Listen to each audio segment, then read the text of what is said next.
Eres bueno, bueno, bueno, bueno.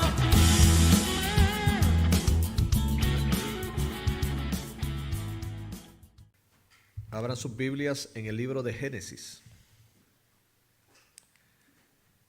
En el libro de Génesis.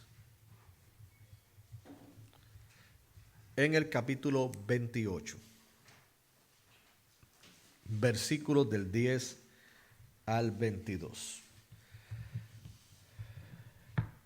Génesis capítulo 28, versículos del 10 al 22. Le hemos titulado al mensaje de esta tarde de la siguiente manera: Dios está en este lugar. Dios está en este lugar. Dice la palabra del Señor, Génesis capítulo 28, versos del 10 al 22, de la siguiente manera. Salió pues Jacob de Berseba y fue a Harán. Y llegó a un cierto lugar y durmió allí, porque ya el sol se había puesto, y tomó de las piedras de aquel paraje y puso a su cabecera y se acostó en aquel lugar y soñó. Y aquí una escalera que estaba apoyada en tierra, y su extremo tocaba en el cielo, y aquí ángeles de Dios que subían y descendían por ella. Y aquí Jehová estaba en lo alto de ella, el cual dijo: Yo soy Jehová, el Dios de Abraham tu padre, y el Dios de Isaac. La tierra en que estás acostado te la daré a ti y a tu descendencia. Será tu descendencia como el polvo de la tierra, y te extenderás al occidente, al oriente, al norte y al sur, y todas las familias de la tierra serán benditas en ti y en tu simiente. He aquí, yo estoy contigo, y te guardaré por donde quiera que fueres, y volveré a traerte a esta tierra, porque no te dejaré hasta que haya hecho lo que te he dicho. Y despertó Jacob de su sueño y dijo: Ciertamente Jehová está en este lugar. Y yo no lo sabía. Y tuvo miedo y dijo: Cuán terrible es este lugar. No es otra cosa que casa de Dios y puerta del cielo. Y se levantó Jacob de mañana y tomó la piedra que había puesto de cabecera y la alzó por señal y derramó aceite encima de ella. Y llamó el nombre de aquel lugar Betel, aunque Luz era el nombre de la ciudad primero. E hizo Jacob voto, diciendo: Si fuere Dios conmigo, y me guardara en este viaje en que voy, y me diere pan para comer y vestido para vestir, y si volviera en paz a casa de mi padre, Jehová será mi Dios. Y esta piedra que he puesto por señal será casa de Dios, y de todo lo que me dieres, el diezmo apartaré para ti. El Señor continúe bendiciéndonos. Pueden sentarse, mis amados hermanos. Dios está en este lugar. Esto nos viene como resultado de la inspiración, de la reacción que tuvo Jacob, según lo leímos en el verso 17. Que dice: y tuvo miedo y dijo: cuán terrible es este lugar. No es otra cosa que casa de Dios y puerta del cielo. O sea, Jacob tuvo un encuentro con Dios en el lugar menos esperado. Pero no solamente fue en el lugar menos esperado, sino en la situación menos esperada. Por lo regular, nuestra tendencia es de encontrar a Dios, en este caso en el contexto que estamos participando hoy, en una asamblea, en una congregación, ya acá, post nuevo pacto, en una iglesia. Y inclusive en los tiempos del Antiguo Testamento, aún aquellos que observaban otras tradiciones, en este caso de adoración a dioses paganos y todas otras demás cosas, Ellos veían los encuentros con Dios como en lugares que eran basados en una actividad ritual, en una acción. Pero ver a Dios o su divinidad obrar en unas circunstancias como las que se encontraba Jacob, pues ciertamente pues es sorpresivo. Y precisamente en la exposición en esta tarde nos vamos a estar enfocando en ese aspecto. Dios está en este lugar. Y es que la manifestación gloriosa de Dios no se limita ni se restringe a un lugar en particular, sino que como en el contexto de Génesis capítulo 28, ya estos personajes bíblicos, entendiéndolos dentro de su situación, estaban aprendiendo, estaban siendo confrontados con unas realidades y con unas verdades acerca del Dios que ellos estaban sirviendo y que ellos estaban adorando. En este caso, como le dije anteriormente, el asunto de que fuera de una expresión cúltica, o sea, de una asamblea que estaba destinada exclusivamente para la adoración, que Dios se manifestara fuera de esas circunstancias, pues podía resultar que bien sorpresivo. Ahora, lo podemos entender cuando analizamos a Jacob. Y vamos a hacer en este caso una reflexión para efectos de ubicarnos en el contexto. Jacob es este personaje que eventualmente Dios lo había escogido para que fuese que Israel. Jacob fue este personaje donde él nació gemelo de su hermano llamado Esaú. Y es interesante porque dentro de la teología del Nuevo Testamento, específicamente cuando Pablo en Romanos capítulo 9 hace reflexión de Jacob y de Esaú, dice que Jacob fue recipiente de las bendiciones de Dios por causa de la elección soberana de Dios. Dice en Romanos capítulo 9, porque a Jacob amé, mas a Esaú aborrecí, para que el propósito de la elección se cumpliese, no por las obras, sino por ¿quién? Por el que llama. Entonces, Jacob no tenía en sí mismo nada que lo hiciera merecedor de tal favor de parte de Dios. Primero, en cuanto a las bendiciones espirituales, aunque fue gemelo de su hermano Esaú, sin embargo, el primero de salir y nacer fue Esaú.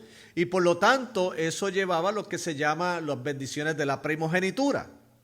En ese tiempo, todo el hijo mayor era el que gozaba de unos privilegios en términos no solamente espirituales, sino también unas responsabilidades que conllevaban, entre ellas el tener cuidado de su madre si faltaba a su padre. O sea, era una posición de alto privilegio. Jacob no fue favorecido con ello porque, aunque fueron gemelos, uno nació primero y Esaú era. Y Jacob ambicionó esa bendición espiritual que Esaú se le había sido conferida por su nacimiento. ¿Y qué hizo? No descansó hasta él lograr su objetivo de poder tener esa primogenitura. Y lo hizo mediante engaño. O sea que Jacob no era una persona justa, no era una persona con unas cualidades piadosas, sino que se nos presenta en la narrativa de Génesis como un hombre sumamente ambicioso y que lo que él quería obtener, sea de la manera que fuera, él lo iba a obtener. Y en este caso él obtuvo la primogenitura aprovechándose de Esaú. Él preparó el ambiente donde en este caso Esaú iba a tener una gran hambre, una gran necesidad. Y entonces allí Jacob se aprovechó de la vulnerabilidad y de la debilidad de Esaú para sacar provecho y obtener la primogenitura. Porque lo que hizo fue que canjeó, le dice, bueno, yo te voy a dar un plato de lentejas, voy a mitigar tu hambre física, tu desesperación, pero claro, me tienes que dar a cambio tus derechos espirituales, tienes que hacerme paso a tu primogenitura. Y dice la Escritura que Saúl, lamentablemente, también se le identifica como un profano, según el autor de los Hebreos. Un profano es alguien que no tiene en consideración de las cosas sagradas. O sea que lo tomó en poco porque se dejó llevar por una necesidad física, se dejó llevar por una necesidad inmediata y canjeó algo de tanto valor por una experiencia momentánea. Eso de por sí es un mensaje solo. Como personas, aún creyentes, pueden en este caso poner bendiciones de Dios, privilegios que Dios le ha dado solo por tener o un placer momentáneo o por satisfacer una necesidad momentaria sin medir las consecuencias de los actos. Porque Saúl no midió las consecuencias de los actos, él se dejó fascinar por de hecho en la narrativa cuando te menciona el plato de lentejas te lo menciona como que bien atractivo a la vista. Y más unido al hambre, pues él dijo, dame ese plato de lentejas y yo te doy la primogenitura. Jacob pecó de ser una persona ambiciosa y de aprovecharse de la vulnerabilidad y de la necesidad de una persona. Y Esaú pecó en ser un profano en el cual él no tuvo en alta estima lo que era su primogenitura. No justifica a Jacob, no se justifica a Esaú. Pero eso nos da a nosotros un perfil del tipo de persona que era Jacob. Una persona que se acostumbró mediante engaño, se acostumbró mediante habilidades humanas de manipulación, obtener lo que él quería. Sin embargo, él era la persona escogida por Dios para que a partir de él surgiera la gran nación ¿de qué? De Israel. Ahora, aun cuando hemos resaltado los aspectos negativos de Jacob, sin embargo, queremos concentrarnos en lo que Dios va haciendo con él. Porque aunque Dios lo escogió siendo de esas cualidades que nosotros no admiramos, sin embargo, Dios lo escogió y fue trabajando con él. Y para que ese hombre tuviera una transformación, definitivamente tenía que tener un encuentro personal con Dios. No un encuentro intelectual. No simplemente reconocer que el Dios verdadero es el Dios de Israel, el Dios que se había manifestado a Abraham, que se había manifestado a Isaac, sino que también él tenía que tener un encuentro con Dios. Y aquí en este pasaje estamos participando uno de los varios eventos que tuvo Jacob en ese encuentro con Dios que resultaron ser transformadores. Porque aquí en este contexto, ¿saben? Él se encontró en el desierto porque estaba huyendo de su hermano. Al hermano no le estuvo bien que haber sido engañado por él. A nadie le hubiera estado bien. Y Esaú dijo, yo te voy a alcanzar y vamos a arreglar cuentas. Y miren Jacob, muy ambicioso y muy valiente para obtener lo que quería, pero muy cobarde para enfrentar las consecuencias.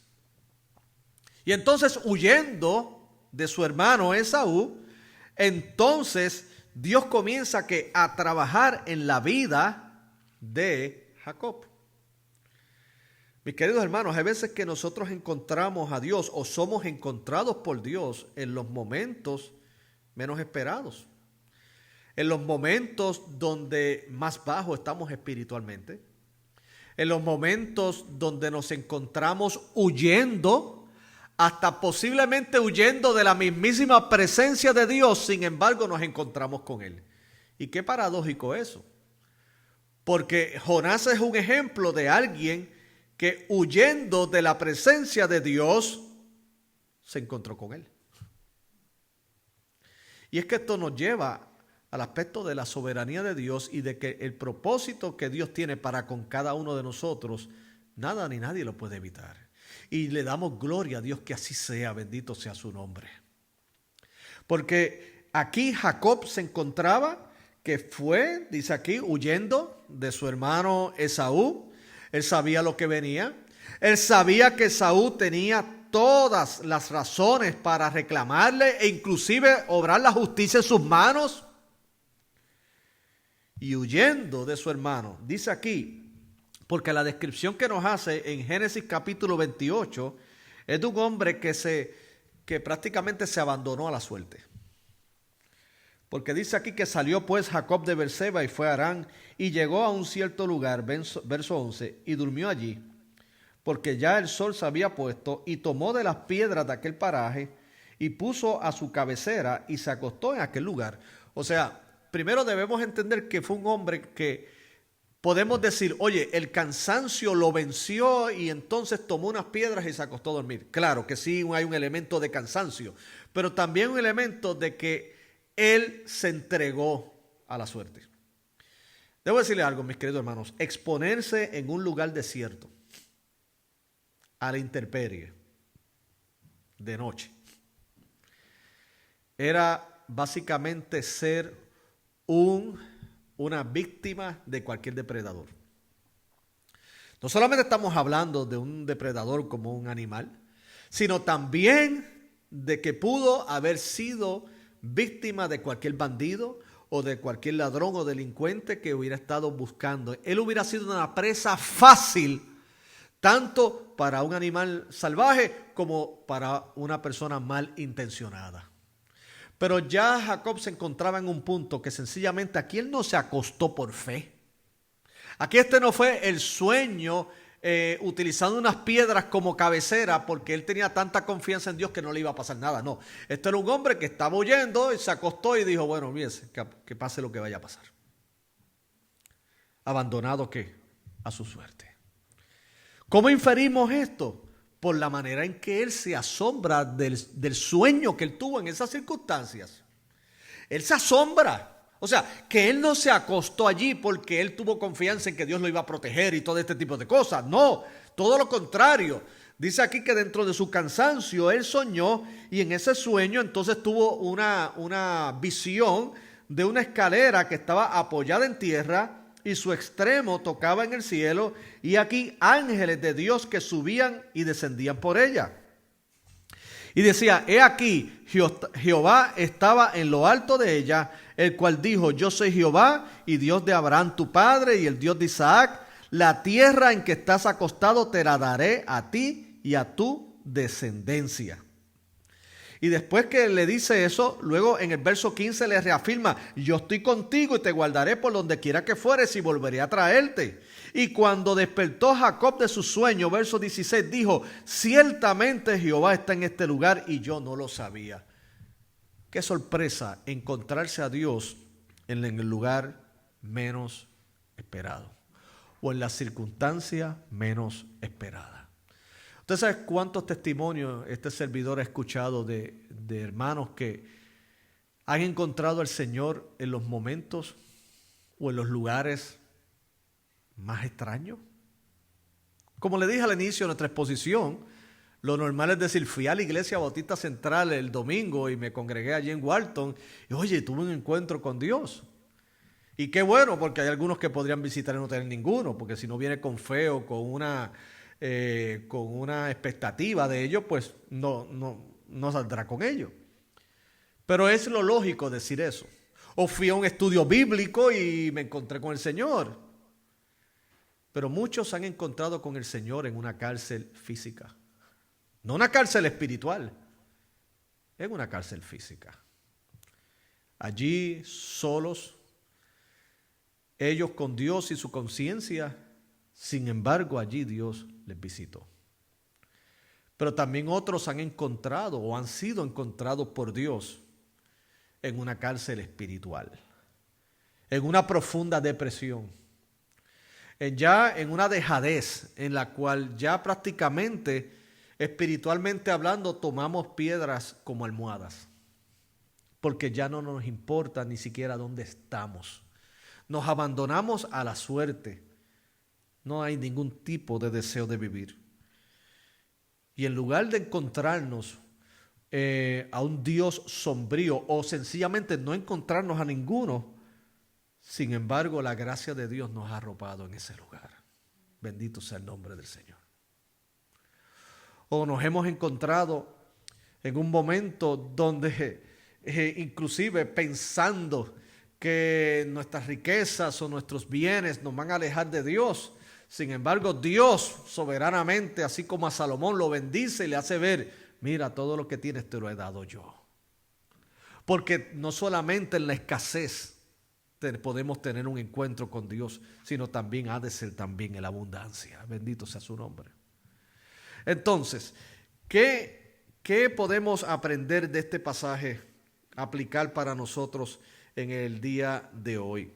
Porque lo interesante es que, mis queridos hermanos, ese lugar se convirtió en un santuario.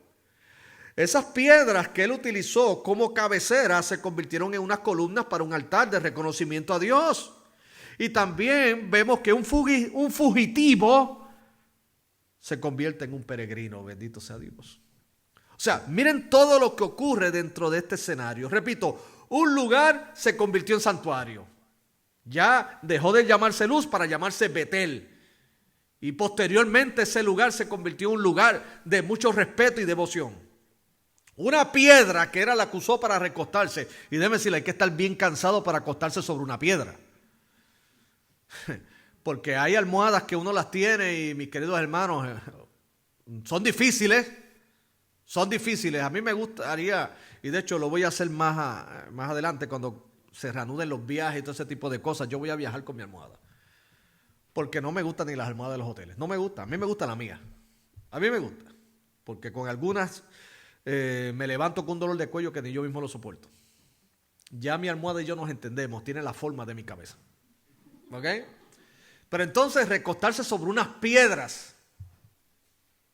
Sin embargo, esas piedras que fueron para reposar su cabeza, sin embargo, se convirtieron en las columnas para ese altar que él iba a hacer un compromiso con Dios. Y ese fugitivo, huyendo de su hermano, se convirtió en un peregrino de la fe. Porque lo que podemos apreciar primeramente, mis queridos hermanos, es que en este tema o en este título, Dios está en este lugar, apreciamos que primeramente un lugar transformado por Dios.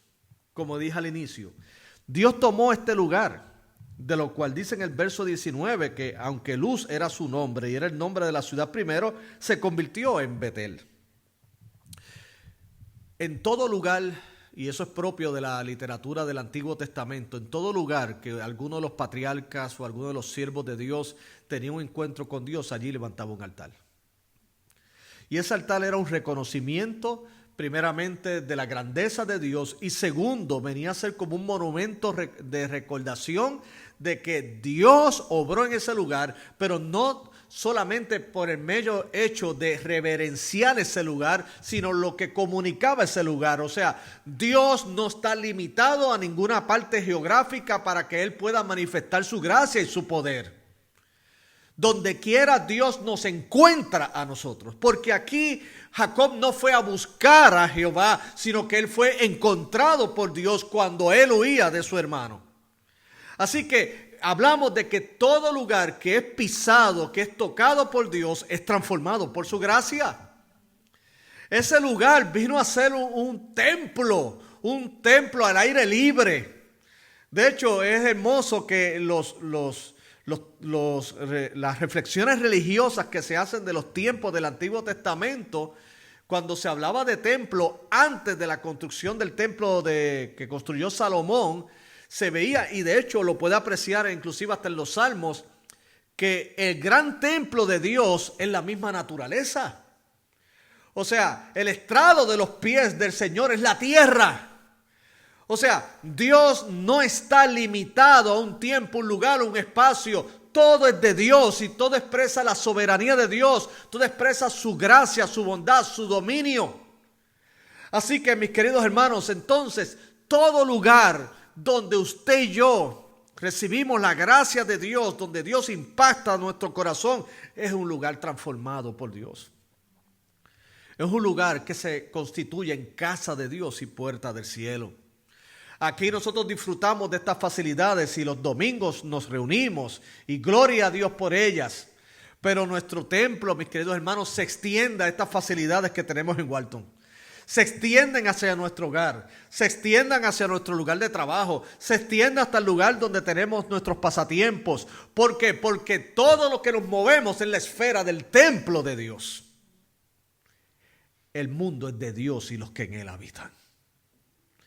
Y no solamente eso, sino que cuando lo llevamos a la teología del Nuevo Testamento, dice que hasta nosotros somos templo del Espíritu Santo de Dios. El Espíritu Santo de Dios hace su morada en nosotros para glorificar el nombre del Señor. Así que en esta historia vemos como un lugar queda transformado. Recuerdo un viejo cántico que se cantaba en los tiempos de mi juventud en la iglesia, y es que decía que donde Jesús pasaba, todo cambiaba. Decía, y no lo estoy citando, sino parafraseando, Señor, decía, donde Dios pasa, todo se transforma. Todo se transforma. Se cambia la tristeza por la alegría. Y era un hermoso coro que, aunque muy sencillo, sin embargo, expresa una verdad teológica y práctica. ¿Cuál es? Donde quiera que Dios se manifiesta, hay cambio. Hay una transformación. Una transformación permanente. Donde Dios deja huella, esa huella se queda allí. Donde la gracia de Dios viene a hacer presencia en nuestra vida, no hay nada ni nadie que la borre. Porque es Dios el que ha estado y está presente en nuestro corazón. El texto pues nos presenta no solamente un lugar transformado por Dios, sino también un hombre sorprendido por Dios. Le voy a decir, mis queridos hermanos, qué hermoso es ser sorprendido por Dios. ¿Qué es ser sorprendido por Dios? Bueno, la primera sorpresa que a mí me da Dios es que haya salvado a un pecador como yo. Esa es la gran sorpresa. O sea, como dijo el apóstol Pablo, Cristo Jesús vino a morir por los pecadores, de los cuales yo soy el primero. Para el apóstol Pablo debía ser una gran sorpresa, no solamente lo que se encontró en el camino a Damasco, sino también lo que ocurrió posterior al camino de Damasco, porque literalmente sus caminos cambiaron ese día. Cambiaron completamente. Ya no iba a Damasco para perseguir. Y a partir de esa experiencia con Dios, entonces ya Saulo vino a ser Pablo, vino a ser el apóstol a los gentiles, vino a ser de ser el perseguidor a ser el perseguido, vino a ser el fundador de muchas iglesias, el autor de la mayoría de los libros del Nuevo Testamento, y se reconocen como canónicos inspirados por Dios. Miren todos los cambios que ocurrió en la vida de Pablo por un día. Y le aseguro que el primer sorprendido fue Pablo. Pero le voy a decir algo, usted no está sorprendido con usted mismo que esté hoy aquí. Yo estoy sorprendido que yo sea predicador. Yo estoy sorprendido que sea pastor. Estoy sorprendido de muchas cosas. Estoy sorprendido de tener un matrimonio por 27 años. Mira, ¿cómo? Sí. Dicen por ahí que los matrimonios saludables duran ahora 6 años. Eso es saludable. Para mi tiempo están gateando. Estoy sorprendido de cómo Dios de la nada formó una iglesia aquí. Dios sigue sorprendiéndonos porque Dios es todopoderoso. Hay veces que nosotros tenemos simplemente unas expectativas muy humanas y dejamos de sorprendernos con Dios. Yo le digo, mis queridos hermanos, tengamos una expectativa de Dios. Dios puede tomar ese sueño profundo y ese sueño que viene solamente como producto del cansancio físico, pero no de la paz mental, y Dios ahí manifestarse y glorificarse de una manera espectacular. Porque Dios, mis queridos hermanos, siempre es movido por su gracia y por su amor, por el propósito eterno que tiene para con nosotros. ¿O es que usted no se ha sorprendido que aún la pandemia no ha podido tumbar a la iglesia del Señor? ¿O es que usted no se ha sorprendido que pese a todos los problemas económicos y circunstancias que han habido por esta pandemia, usted y yo seguimos en pie? Es por su gracia de Dios obrando en nuestras vidas. Porque déjeme decirles, mis queridos hermanos, nosotros en cada lugar que nos movemos está la mismísima presencia de Dios glorificándose. Un hombre sorprendido por Dios, un hombre que venía huyendo de su hermano, un hombre que se abandonó a la suerte en un lugar allí abierto y silvestre. Sin embargo, él dice, cuán terrible es este lugar. Si Dios no se hubiera manifestado en ese lugar, él hubiera dicho estas palabras, pero desde un punto de vista más negativo, hubiera dicho, cuán terrible este lugar. Un coyote me trató de comer, un lobo me trató de también matar, un hombre me trató de asaltar, pero no fue el caso ese. La expresión vino porque cuán terrible es este lugar. Esto no es otra cosa que casa de Dios y puerta del cielo. y yo mereciendo el justo juicio de mi hermano, me encuentro con Dios y sus promesas. Esto es increíble. Porque en esas promesas hermosas de Dios le dice: yo estoy contigo y te guardaré por donde quiera que fueres, y volveré a traerte a esta tierra, porque no te dejaré hasta que haya hecho lo que te he dicho. Dios es que está en este lugar. Primero, un lugar transformado por Dios, de Luz a Betel. Un hombre sorprendido por Dios. Y tercero, un hombre transformado por Dios. Ahí Dios estaba ya trabajando en el corazón de Jacob, aún desde antes. Él no podía ser Israel hasta que no dependiera de Dios. No podía. No podía ser ese representante de esa nación escogida de él si él primero no era transformado por la gracia de Dios. Si no era cautivado por el Dios verdadero, por el Dios todopoderoso. Un hombre transformado por Dios. Porque dice aquí en el verso 18: y se levantó Jacob de mañana y tomó la piedra que había puesto de cabecera, o sea, lo que era su almohada, y lo alzó por señal y derramó aceite encima de ella, propio todo de una consagración, de una dedicación. Llamó el nombre de aquel lugar Betel, aunque Luz era el nombre de la ciudad primero. Él dice: todo esto cambió. Cambió el lugar, cambié yo también. Y es que cuando Dios obra, cambia a uno, el recipiente, pero también cambia el entorno. Con una persona que cambie, con una persona que se encuentre con Dios, todo el entorno también va a cambiar. Dios no necesita 10 en un neighborhood o un vecindario para cambiarlo. Con uno que Él transforme, se transforma todo lo demás. Ya viene a ser la influencia necesaria para que todos los demás puedan alzar sus ojos y mirar a Dios y acercarse a Él en adoración. Ahora, mire esa transformación que Jacob hizo voto, se comprometió. Y él dice: si Dios fuera conmigo y me guardara en este viaje en que voy, me diere pan para comer y vestido para vestir, y si volviera en paz a casa de mi padre, en paz. El problema lo ocasionó él. Si él no podía regresar en paz, era porque el problema lo ocasionó él. Él no fue víctima, él fue victimario. Pero en este momento él está diciendo: Señor, pero ahora yo quiero hacer las cosas bien. Yo quiero regresar en paz a mi casa. Mis queridos hermanos, a lo mejor usted y yo en el pasado, en el presente, hemos cometido graves errores. Y de reconocer que muchas veces, si no hemos tenido paz en nuestros hogares o nuestros entornos familiares, tenemos que reconocer que posiblemente fuimos nosotros la causa. Aquí hemos de unirnos en este caso a Jacob y decir: Señor, yo quiero volver en paz a mi casa.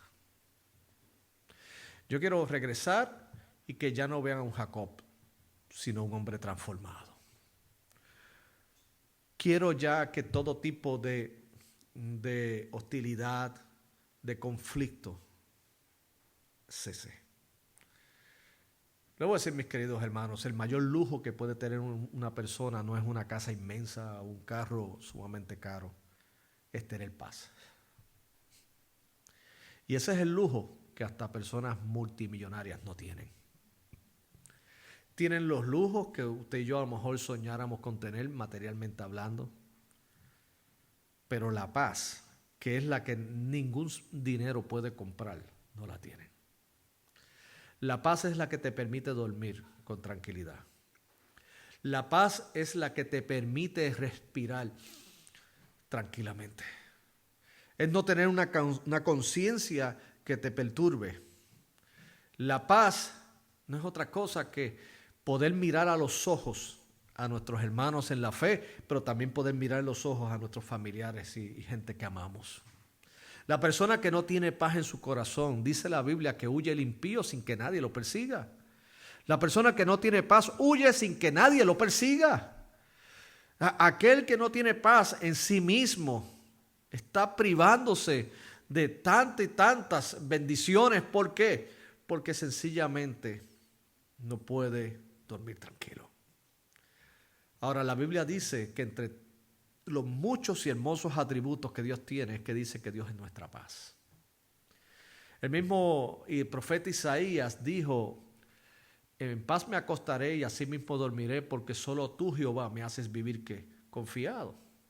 Dijo el salmista. Isaías dijo: tú guardarás en completa paz aquel cuyo pensamiento en ti persevera, porque en ti ha confiado. Pero no solamente es la paz que viene a través de la fe en Jesucristo con Dios, que es lo más importante, sino que esa paz se transfiere a las relaciones acá en este plano. Tener paz, paz, paz en la familia, paz con los hermanos de la fe, paz. Aunque otros quieran tener guerra, tú ten paz. Porque en este caso el problema es de la otra persona, no es tuyo. Pero en lo que a ti, a mí o a nosotros nos concierne, la paz del Señor. Y si volviere en paz a casa de mi padre, Jehová será mi Dios. En otras palabras, yo quiero, Jacob lo que está diciendo el Señor: gracias, tú me lo dijiste, tú me vas a guardar el camino, pero no solamente es que seré una persona de influencia, es que yo quiero estar en paz en mi casa. Esta situación de Saúl ya yo no la quiero en mí. De hecho, le adelanto, spoilers alert. Cuando Jacob esperaba que Saúl lo fuera en este caso a justiciar, y Jacob humildemente vino al encuentro con él, lo que recibió fue un abrazo. Y es que cuando Dios está en el asunto, mis queridos hermanos, todo lo que hace es perfecto. Jacob humildemente, hasta con una ofrenda, creo que dice la narrativa, dice: ahora voy a ir, le voy a estar, como que, ¿verdad? Es como cuando un esposo está así, que tiene a la esposa así media enojadita, ¿verdad? Y dice: antes de entrar yo, que entren las flores. ¿Verdad que sí? Antes que entre yo, que entren las flores y los chocolates. Para ver si la cosa va bajando, ¿tú me entiendes? Vamos a ver si los ánimos van bajando, las emociones, todas esas cosas van bajando. Entonces cuando entro yo, pues la cosa está mejor. Y Jacob mandó muchas cosas adelante. Y cuando se encontró con Saúl, se encontró con un abrazo. Porque Dios transforma al hombre y transforma el entorno. Bendito sea su nombre. Dios está en este lugar. Dios está en todo lugar donde Él ha decidido manifestarse, revelarse a nuestros corazones. Y termino con este pasaje que se encuentra en el Evangelio según San Juan, porque lo entiendo como hasta inclusive un paralelo bien interesantísimo de esta narrativa. Y se encuentra en el Evangelio según San Juan, capítulo 1. Me pueden acompañar brevemente.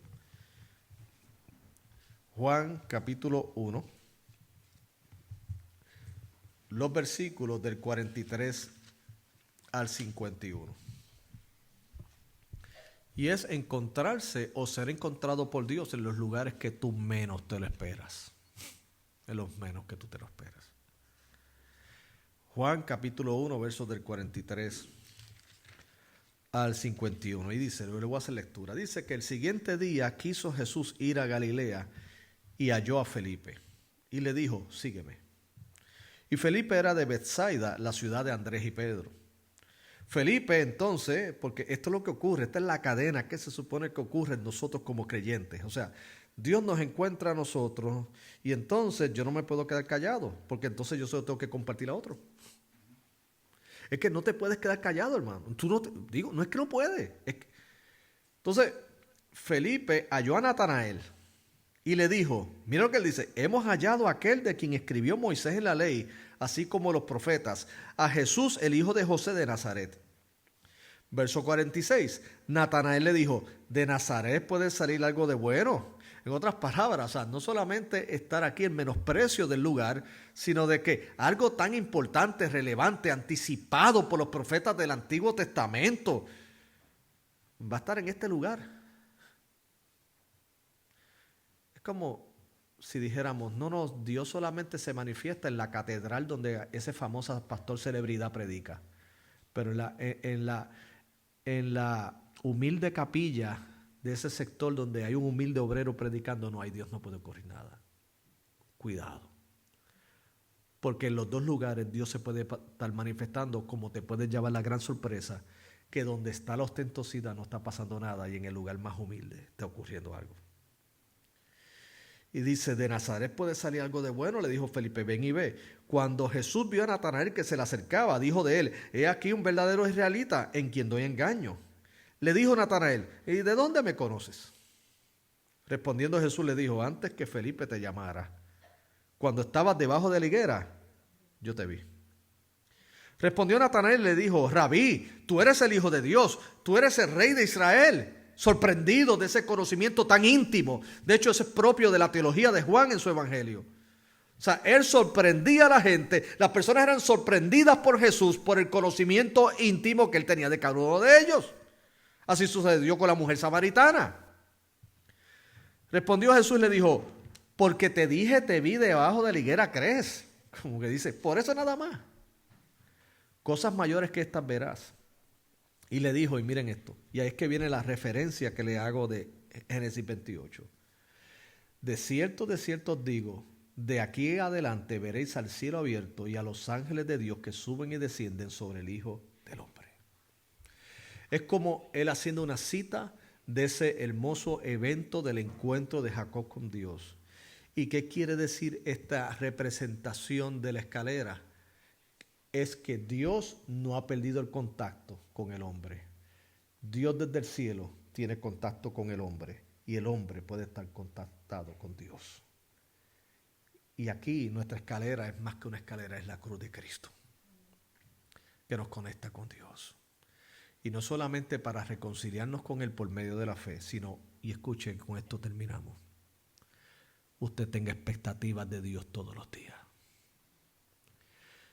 Yo quiero ver una iglesia sorprendida por Dios. Yo quiero una iglesia que cada hermano me diga, pastor, pasó esto en mi trabajo. Yo no esperaba que Dios hiciera esto. ¡Qué bueno! Que me digan, pastor, estaba esta situación en mi familia y pasó esto. No me lo esperaba. O en medio de esta circunstancia tan difícil que yo pensé que me iba a destruir. Sin embargo, estoy en pie. Sorpréndete con Dios. Y sorpréndete de ti, de que la gracia de Dios te esté acompañando. Bendito sea el nombre del Señor. Porque Dios está en este lugar, pero Dios también está donde vayas a estar hoy. La gloria sea para Dios.